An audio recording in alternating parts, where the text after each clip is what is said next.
una cierta crisis paradigmática, metodológica,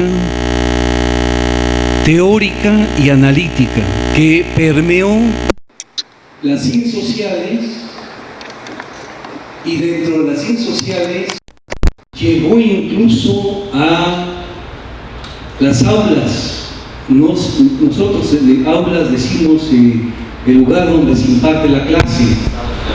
Salas de aula aquí, salas de aula, hasta las salas de aula, hasta los planes y programas de estudio, donde prácticamente dicho pensamiento fue extirpado, fue marginado, y en su lugar se erigió las nomenclaturas, las metodologías del llamado pensamiento único.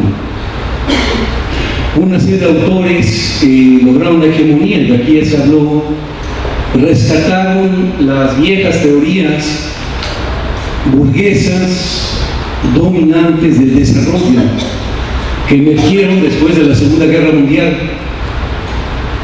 Ya el profesor Manuel Salgado citó el día de ayer a un profesor que me parece es como el arquetipo de la teoría de las etapas del supuesto desarrollo hacia donde deberán encaminarse todas las sociedades. Me refiero al profesor Rostow.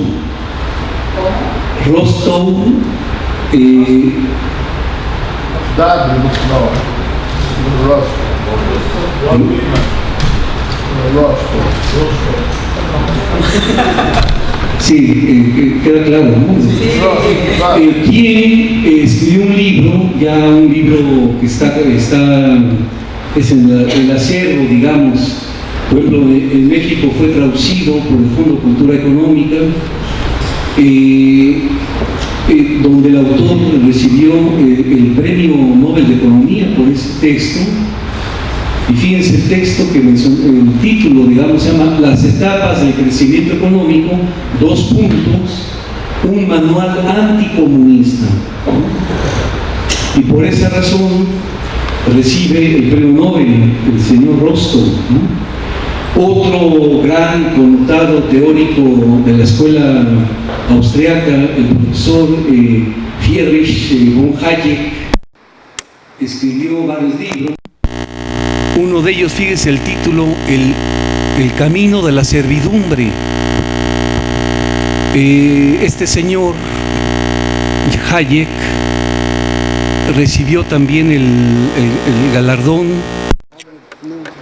por haber descubierto que el neoliberalismo, como plantean los zapatistas, en el neoliberalismo no cabemos la humanidad, no hay espacio, y yo diría cada vez más en el capitalismo no hay espacio para el ser humano, no hay espacio, ¿no? Entonces Hayek crea, consagra, como si estuviera en un púlpito, la teoría de la austeridad, que va a ser ferozmente impuesta en América Latina, en África, en Asia, particularmente con el triunfo del neoliberalismo a partir de la década de los 80 del siglo pasado. El hayekismo es una corriente que se hermana con la teoría Milton Friedmaniana del mercado. ¿Cuál es la arquitectura de esta corriente de pensamiento? Tiene tres ejes. El mercado, que finalmente el mercado per se no existe, no es una cosa. El mercado es, como dice Marx, una relación social. Por eso Marx no trabaja con el mercado, no trabaja en la esfera de la circulación, sino, les voy a hablar un poquito después, en la esfera de la producción. El mercado, por un lado, el individuo aislado y el otro elemento canibalesco, destructor, es la competencia. Tipo Schumpeter, acuérdense, ese teórico funcionalista, cuando habla de la destrucción creativa, ¿no? que ahora tiene diferentes modalidades, se llama reingeniería en las fábricas norteamericanas, se llama toyotismo en ese nuevo paradigma que está imponiendo en escala global y que tiene como eje la superexplotación de la fuerza de trabajo a través de la intensificación brutal físico y psíquica de la fuerza de trabajo.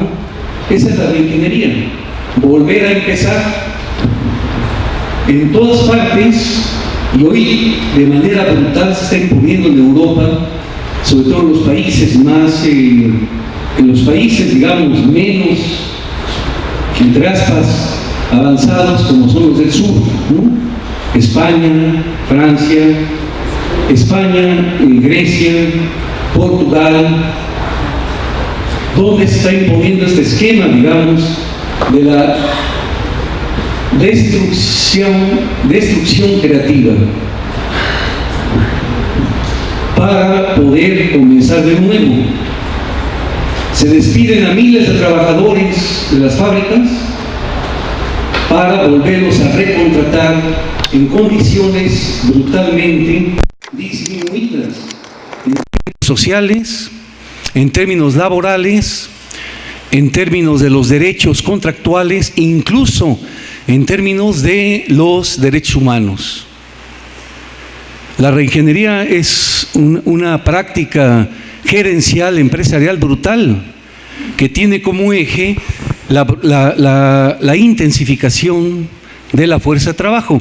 De esto hay muchos autores que plantean lo que es hoy en día estos métodos de organización científica y cibernética del trabajo, en escala global y en escala de los países dependientes y subdesarrollados.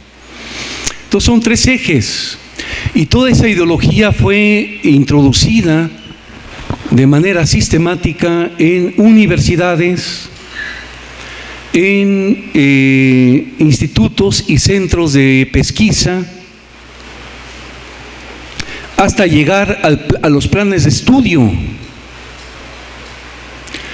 Si uno revisa la matrícula, por ejemplo, en la UNAM, en la Universidad Nacional Autónoma de México, de donde yo procedo, en particular de la Facultad de Ciencias Políticas y Sociales, y analizamos qué ocurrió en todo ese periodo, sobre todo en la década de los 90, prácticamente los autores y los temas críticos, científicos, fueron expulsados. Yo creo que de los diferentes compañeros y compañeras darán cuenta de esto, en Argentina, en Ecuador, en Bolivia, en Brasil, en México, ¿no? Y en su lugar llegó el pensamiento burocrático, tecnocrático, cientificista. Y las modas eurocéntricas, del pensamiento eurocéntrico norteamericano, que a través de las becas o las bolsas, por ejemplo en el caso de estudiantes, a través de los incentivos o estímulos para los profesores, se fue moldeando desde arriba los contenidos epistemológicos, metodológicos, los temarios, los temas y los autores que había que estudiar en las ciencias sociales. Y la prueba es que hoy en día, por ejemplo, este seminario que tiene como epicentro, felizmente, el marxismo, guión, ¿cómo se dice guión?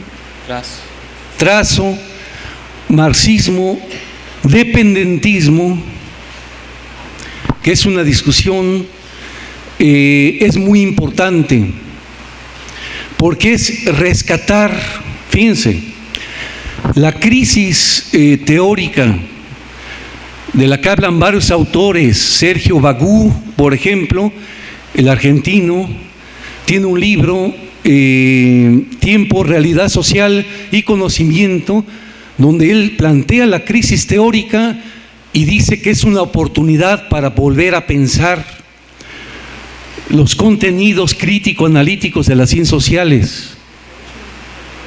Por ejemplo,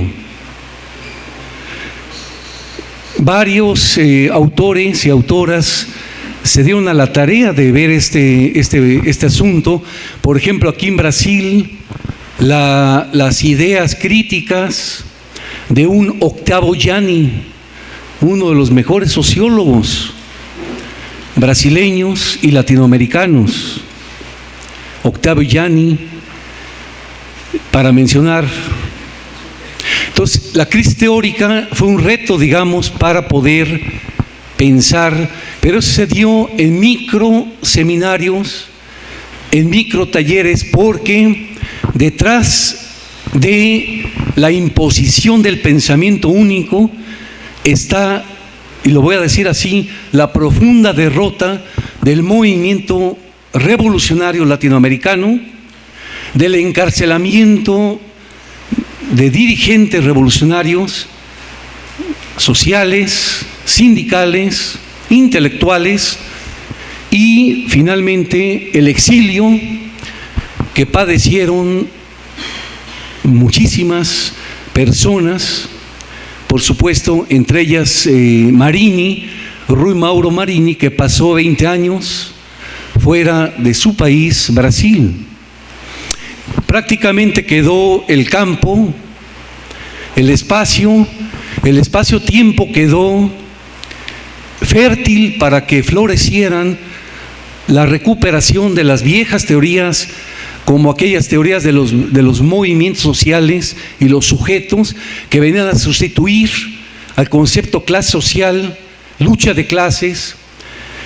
Surge un concepto de origen anglosajón, fíjense, que surge en los círculos de negocios de Estados Unidos, que es la globalization.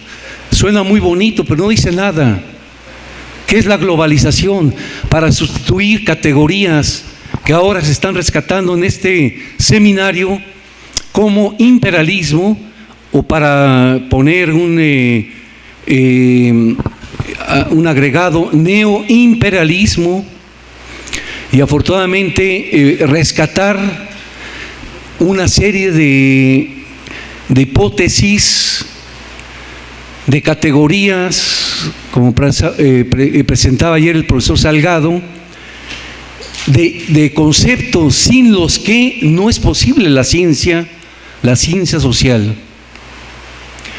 Fíjense que Marini tiene un texto, yo creo que desconocido, porque no fue difundido,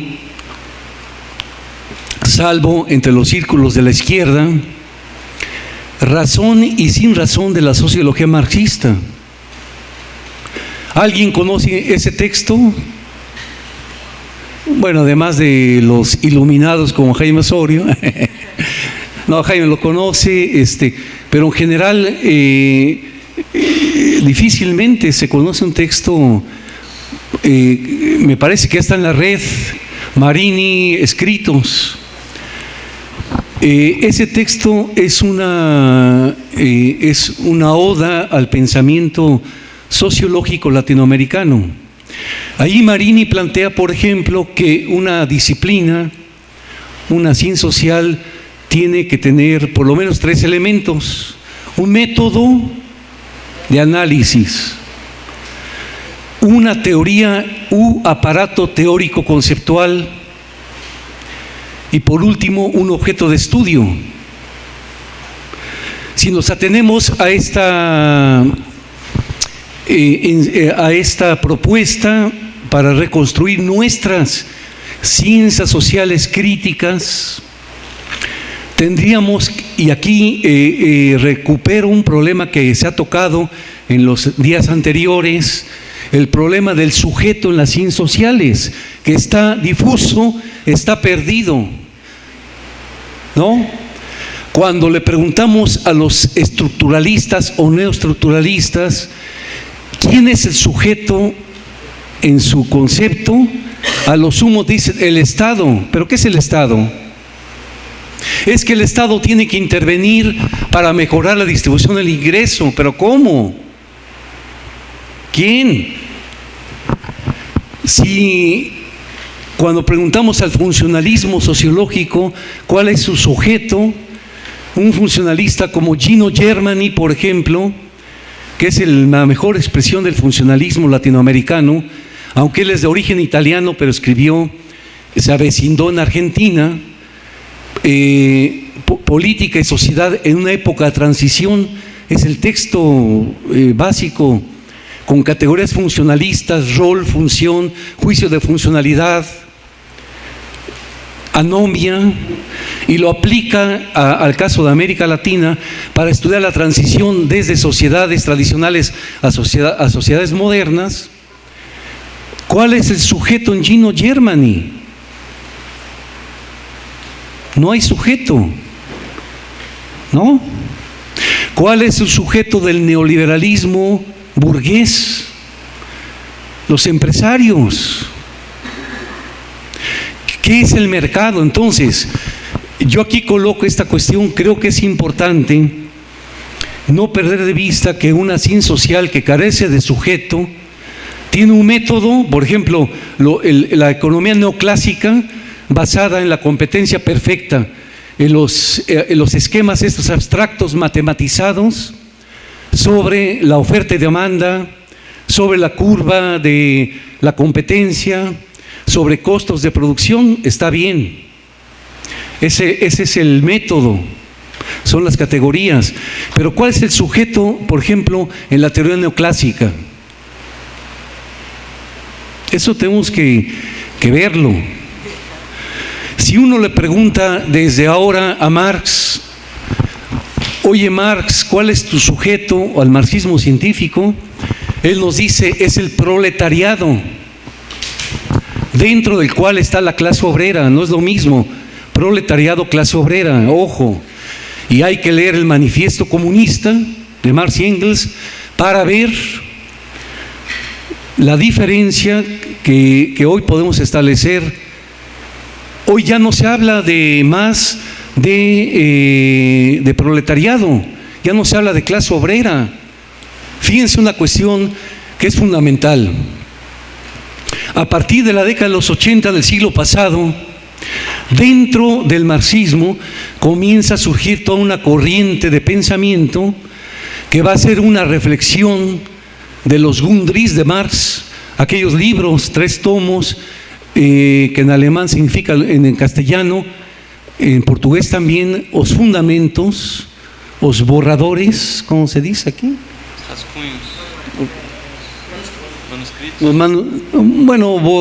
Borradores, donde Marx hace una serie de, no voy a hablar de eso porque si no, no terminaría, y esta corriente empieza a elaborar una ideología que va a terminar en la actualidad llamada el fin del trabajo. Stiglitz escribió un libro que se llama El fin del trabajo y recibió el Premio Nobel de Economía por decir que ya la teoría del valor trabajo ya no sirve, hay que tirar a la basura, por decir que la clase obrera ya no es más clase obrera. Hoy se habla de el trabajo inmaterial, de la no clase de los no trabajadores, etcétera. Y yo remito al libro, por ejemplo, de André Gorz, que publicó en 1980 con el título Adiós al proletariado, chao al proletariado, chao. Y de allí viene una corriente que ahora tiene su mejor expresión, por ejemplo, en los escritos de Antonio Negri, 2 libros, Imperio y Multitud, donde dice el marxismo no sirve para nada, ya el trabajo material ficó en el lixeiro, quedó en la basura. Y hoy vamos a hablar de otras categorías. Closov, por ejemplo, un sistémico de la escuela alemana, habermasiano, el mismo Habermas, en sus 2 tomos, la teoría de la acción comunicativa, plantean que ya el trabajo, en sentido de Urfanomen, como lo planteaba Lukács, o sea, el trabajo ontológicamente hablando, ya no es más la categoría central que se opone a la otra contradicción fundamental, que es el capital. El capital, como dice Marx, el capital social global en su promedio global. Ya esa contradicción no existe. Ahora hay otras contradicciones, ¿no? Entonces empiezan a decir ellos que ya a deshabilitar esta categoría, y surge toda esta corriente de pensamiento que podemos rastrearla, seguir las huellas hasta los modernos teóricos. Por ejemplo, en Francia actualmente hay una investigadora, Dominique Meda. Fíjense el título de su libro, traducido al castellano al francés, se llama O trabalho, una categoría en extinción. El trabajo, una categoría en extinción. Cuando en la actualidad hay más de 3.000 millones de seres humanos que trabajan, que tienen que vender su fuerza de trabajo para sobrevivir. Aquí suscribimos, por ejemplo, la categoría que maneja un compatriota de ustedes, el profesor Ricardo Antúnez, con aquella categoría, la clase que vive de la venta de su fuerza de trabajo. Hoy es mayoría, no minoría, como se llegó a plantear. Y todo esto quedó fuera de las ciencias sociales, el sujeto se perdió. Ayer se discutía, por ejemplo, cuál es el papel de la clase obrera y del proletariado. Yo creo que es fundamental. Ojo, no se puede perder de vista al interior de las ciencias sociales que ha habido en las últimas 3 décadas, que ha habido profundas metamorfosis en el capitalismo y en el mundo, en el capitalismo, en las estructuras de clases y en particular en el llamado mundo del trabajo. Yo no voy a negar y no voy a discutir ahora, yo no voy a negar que no exista el trabajo inmaterial, existe, pero ¿qué es? Yo no voy a negar que hoy, y esto lo plantea Marini de manera como un brujo, en su texto que ayer citábamos, Proceso y tendencias de la globalización capitalista. En ese texto Marini plantea lo siguiente, muy sencillo: mientras viene toda esa corriente del filón marxista de la escuela italiana, del General Intellect, que rescata toda esta discusión de los Grundrisse, y por otro lado el pensamiento conservador neoliberal señalando que ya el trabajo quedó fuera como categoría central. Marini, en ese texto, ustedes lo pueden leer, está en la red, lo publicó Claxo, Proceso y tendencias de la globalización capitalista. Marini sustenta una tesis fundamental que nosotros estamos rescatando en la investigación sociológica, en la investigación política, en la investigación metodológica y científica. Marini dice textualmente, y no voy a entrar en las razones porque también sería extremadamente complejo, y me vas diciendo del tiempo también, por favor, porque si no, nos seguimos, ¿no?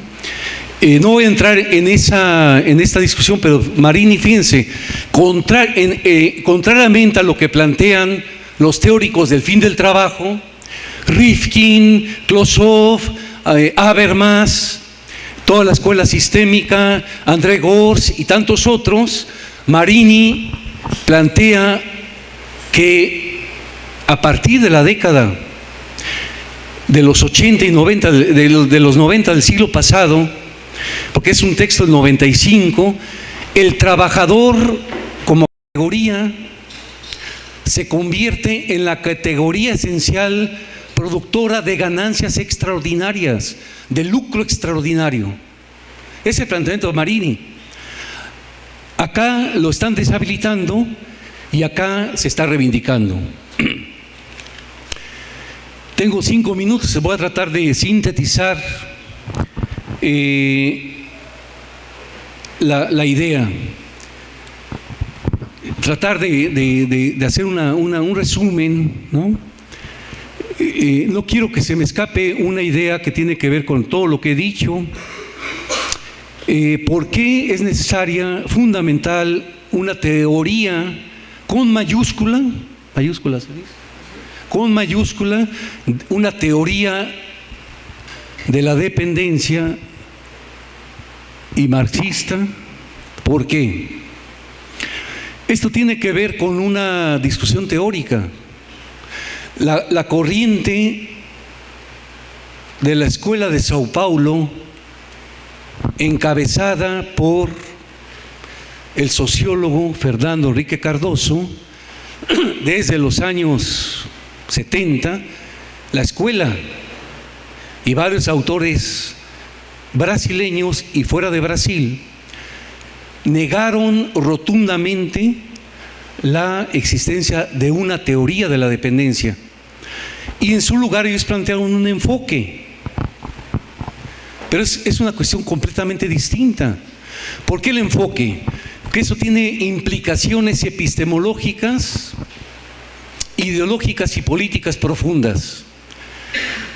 Cuando Marini responde en la segunda parte de Dialéctica de la Dependencia, un pequeño escrito que se llama En torno a Dialéctica de la Dependencia, él hace un esfuerzo por responder a las primeras críticas de su libro Dialéctica de la Dependencia, que fue publicado en condiciones no muy favorables para Marini, para un académico en México, en el año de 1973. Marini hubiera querido no publicarlo, pero ya tenía 2 plagios la obra, una en Coimbra, allá en Portugal, y otra en España.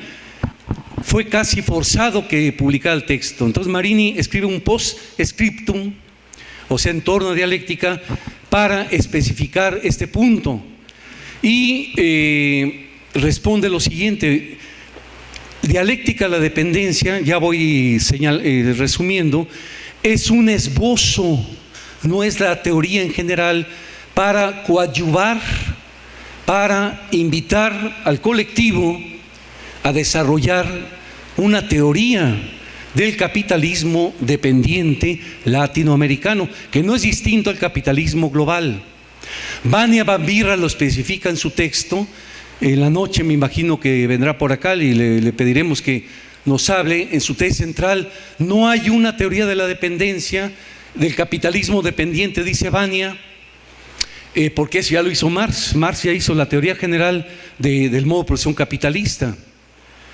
Lo que existe, dice Vania, es una teoría de las formaciones capitalistas, de las formaciones sociales capitalistas dependientes. En ese nivel intermedio es que se construyen las categorías: subimperialismo, superexplotación del trabajo, estado del cuarto poder, de lo cual no se ha hablado aquí en este seminario.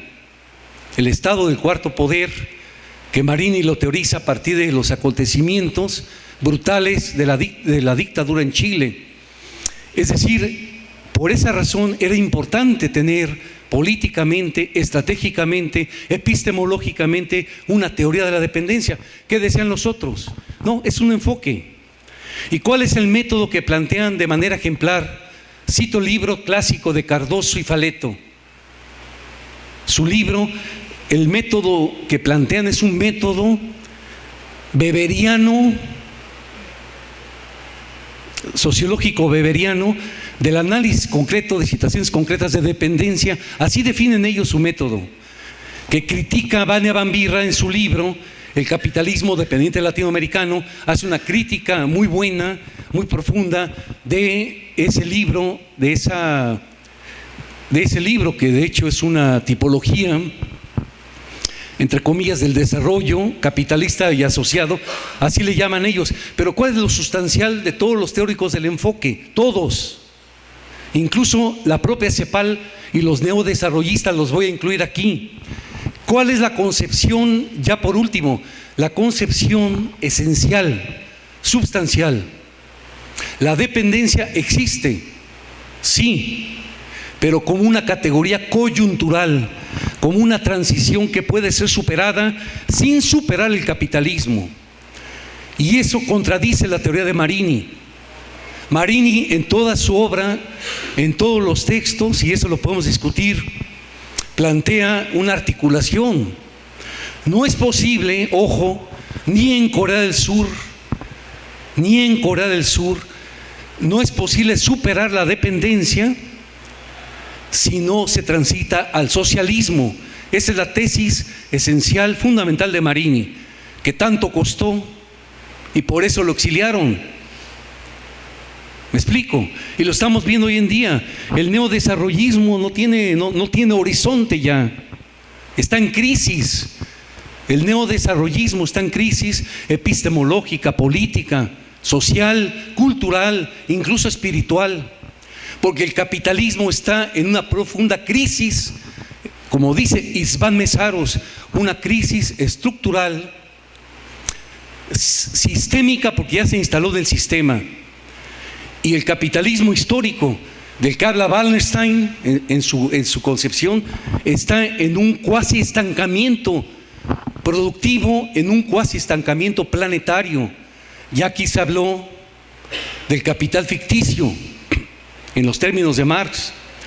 El capital ficticio en los términos de Marx, que hoy es hegemónico en el sistema internacional capitalista global. El capital ficticio que, como decía el profesor Reinaldo Carcañolo, recientemente fallecido, y muy buena observación, porque él trabajó mucho la categoría capital ficticio desde Marx. El capital ficticio genera ganancias ficticias. Y lástima que no está aquí el compañero Marcelo para ver este punto. Genera ganancias ficticias que no tienen retorno en las esferas productivas. ¿Saben cuál es la tasa promedio de crecimiento económico del capitalismo mundial según el diagnóstico que hizo la semana pasada el Fondo Monetario Internacional? Menos de 3%. David Harvey, geógrafo marxista, plantea lo siguiente, muy rápido: el capitalismo, y esta es una cuestión también importante, para que se pueda reproducir en aquella reproducción ampliada de Marx, mínimamente, por lo menos, tiende que crecer a una tasa compuesta de 3%.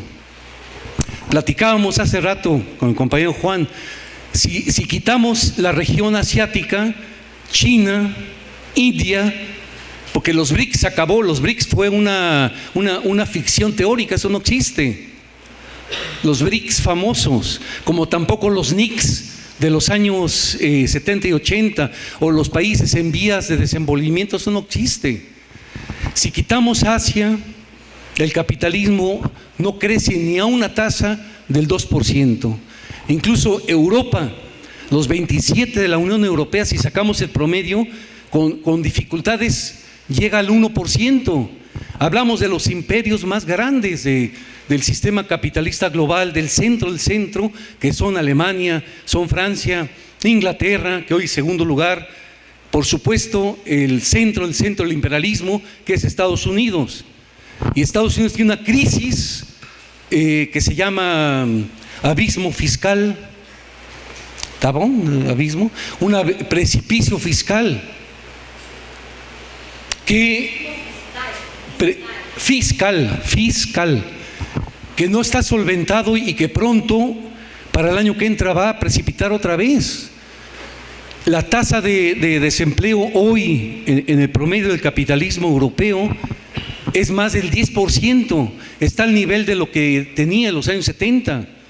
Los salarios reales están cayendo prácticamente en el promedio de la Unión Europea, de los países de la eurozona, los 17, por supuesto los países dependientes. Y hay situaciones tan miserables, por ejemplo, que hoy el salario promedio en Portugal es menor al brasileño. El brasileño es 2 veces el mexicano, y el mexicano está cayendo. el salario promedio mexicano real está por debajo de los salarios de China. Eso no lo dijeron ayer. Antes estábamos encima y China está revalorizando el precio de la fuerza de trabajo. En México estamos cayendo. México tiene el 60% de la población económicamente activa, está en la informalidad, 30 millones de personas. Tenemos 30 millones de mexicanos en Estados Unidos, 12 millones de ellos indocumentados, sin documentos. Todos los días se despiden aproximadamente a 500 personas na rúa, fican sin trabajo. Ese es México. Se está integrando a Estados Unidos. Hicieron reformas estructurales para privatizar los energéticos, los recursos fósiles, electricidad, petróleo, carbón, minas, para entregar el recurso nacional a las grandes transnacionales norteamericanas y españolas. Y ese es un esquema que está ocurriendo a nivel global, compañeros. Entonces, hay una crisis donde no se está produciendo, esa es la tesis que planteamos junto con Marini, suficiente valor y plusvalor en escala global. Por eso el capitalismo está en un ciclo de cuasi estancamiento estructural. Y por esa razón, para finalizar, la superexplotación del trabajo se está extendiendo. Esta es la hipótesis que estamos manejando y quisiéramos discutir aquí, incluso al seno mismo de los países avanzados. Esa es yo creo que es una nueva manifestación de la moderna de la teoría de la dependencia, la cual, respondo, me parece que deberá, por un lado, la crítica de la economía política en general deberá volver a las aulas, a las ciencias sociales, para colocar una perspectiva no solamente crítica, propositiva, sino una profunda crítica con perspectiva transformadora, donde la transformación ya no puede ser otra, me parece, que la superación del modo de producción capitalista en escala global. Gracias.